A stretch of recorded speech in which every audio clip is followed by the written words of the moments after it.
Hello friends, welcome to year Bandhan study class. তোমাদের নিজেদের channel বন্ধন study ক্লাসে তোমাদের সবাইকে শুভেচ্ছা জানাই। তোমরা যারা ক্যালকাটা ইউনিভার্সিটি আন্ডারে পড়ছো, বিএ ফিফথ সেমিস্টার, তোমাদের যাদের এডুকেশন DSC-A2 আছে, মানে educational third of grade educators, তোমরা যারা এই সাবজেক্টটি নিয়েছো, দেখো এই সাবজেক্টটি টোটাল তোমাদের 65 মার্কের পরীক্ষা দিতে হয়। 3টি 10 মার্কসের প্রশ্ন করতে হয়, একটি 5 মার্কসের প্রশ্ন করতে হয়, আর বাদ বাকি তোমাদের শর্ট প্রশ্ন থাকে 2 মার্কসের। ঠিক আছে, তো তোমরা এখন থেকে 5 অ্যান্ড 10 মার্কসের কী কী প্রশ্ন পড়বে সেটা দেখে নাও এবং খাতায় নোট ডাউন করে পড়া শুরু করে দাও। তোমাদের পরীক্ষা 30 তারিখ থেকে স্টার্ট হচ্ছে ফিফথ সেমিস্টারে। এখানে যে প্রশ্নগুলি নিয়ে আমি আলোচনা করে দেবো 5 অ্যান্ড 10 মার্কসের প্রশ্ন, পুরো টোটালি লাস্ট মিনিটের জন্য সাইস্টিকটা নিয়ে আমি তোমাদের সামনে আলোচনা করে দেবো। এই প্রশ্নগুলো যদি অবশ্যই পড়ো, তোমরা অবশ্যই এর মধ্যে 5 অ্যান্ড 10 মার্কসের প্রশ্ন পেয়ে যাবে। তো চলো বেশি না কথা বলে ভিডিওটাকে শুরু করা যাক। শুরু করার আগে চ্যানেলে যারা নতুন আছো অবশ্যই চ্যানেলটিকে সাবস্ক্রাইব করো এবং ভালো লাগলে লাইক করো এবং শেয়ার করো বন্ধুদের মধ্যে।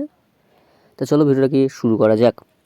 দেখো BA fifth semester education DSC-A2 educational third of grade education সাইস্টিক 2024, পুরো লাস্ট মিনিটের জন্য। দেখো ফার্স্ট প্রশ্ন 10 অ্যান্ড 5 মার্কসের। ঠিক আছে, এই প্রশ্নগুলো পড়লেই হয়ে যাবে। দেখো ফার্স্ট 1 নম্বর প্রশ্ন কী রেখেছি, দেখো শিক্ষা চিন্তার রুশো সম্পর্কে এই সংক্ষেপে আলোচনা করো। তাহলে কী বলছে 1 নম্বর প্রশ্ন, শিক্ষা চিন্তার রুশো সংক্ষেপে আলোচনা করো, 4টি স্টার। এই প্রশ্নটা আবার অথবা দিয়ে এইভাবে দিতে পারে যে রুশোর শিক্ষা পদ্ধতি সংক্ষেপে আলোচনা করো। দুটো প্রশ্নের উত্তর একই, প্রশ্নটা যদি ঘুরিয়ে দেয় তোমরা বুঝতে পারবে না। দেখে নাও প্রশ্ন দুটো।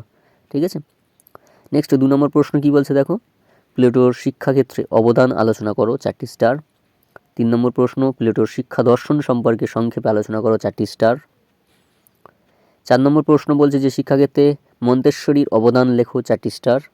5 নম্বর প্রশ্ন, শিক্ষাক্ষেত্রে ডিউইর অবদান আলোচনা করো, 4টি স্টার। 6 নম্বর প্রশ্ন কী বলছে, শিক্ষাক্ষেত্রে ইলচির অবদান আলোচনা করো, 4টি স্টার। 7 নম্বর প্রশ্ন বলছে শিক্ষাক্ষেত্রে ফেলতেশ্বরীর অবদান লেখো, 4টি স্টার। এটা আমি এক্সট্রা দিয়েছি, এটাও করে রাখতে পারো।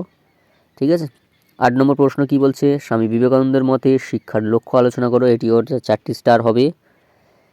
9 নম্বর প্রশ্ন, শিক্ষাক্ষেত্রে রবীন্দ্রনাথের অবদান লেখো, 4টি স্টার। 10 নম্বর প্রশ্ন, সামাজিক সংস্কার ও নারীর অধিকার প্রতিষ্ঠায় বেগম রোকেয়ার অবদান লেখো, 4টি স্টার, ভেরি ভেরি ইম্পর্টেন্ট। 11 নম্বর প্রশ্ন, শিক্ষা সহায়ক উপকরণ এবং শিক্ষা পদ্ধতি সম্পর্কে ভগিনী নিবেদিতার অভিমত লেখো, 4টি স্টার। 11 নম্বর প্রশ্ন, বুনিয়াদী শিক্ষার বৈশিষ্ট্যগুলি লেখো, 4টি স্টার। 13 নম্বর প্রশ্ন, রাধাকৃষ্ণনের গ্রামীণ বিশ্ববিদ্যালয়ের ধারণা উল্লেখ করো, 4টি স্টার। 14 নম্বর প্রশ্ন, বয়স স্তর অনুযায়ী রুশোর শিক্ষা চিন্তা সংক্ষেপে বর্ণনা করো বা বিবরণ দাও, 4টি স্টার। এই ছিল তোমাদের 14টি প্রশ্ন। যদি এই প্রশ্নগুলিকে তোমরা ভালো করে পড়ো, এর মধ্যে অবশ্যই তোমরা একটা 5 মার্কস আর 3টি 10 মার্কস কমন পেয়ে যাবে। আমি নেক্সট ভিডিও এই প্রশ্নগুলির অ্যান্সার নিয়ে আমি আলোচনা করে দেবো। তো আজ এখানেই শেষ করলাম। তোমরা সবাই ভালো থেকো, সুস্থ থেকো, বন্ধন স্টাডি ক্লাসের সঙ্গে যুক্ত থেকো। অবশ্যই যারা চ্যানেলে নতুন আছো চ্যানেলটিকে সাবস্ক্রাইব করে নিও এবং আমাদের পাশে থেকো।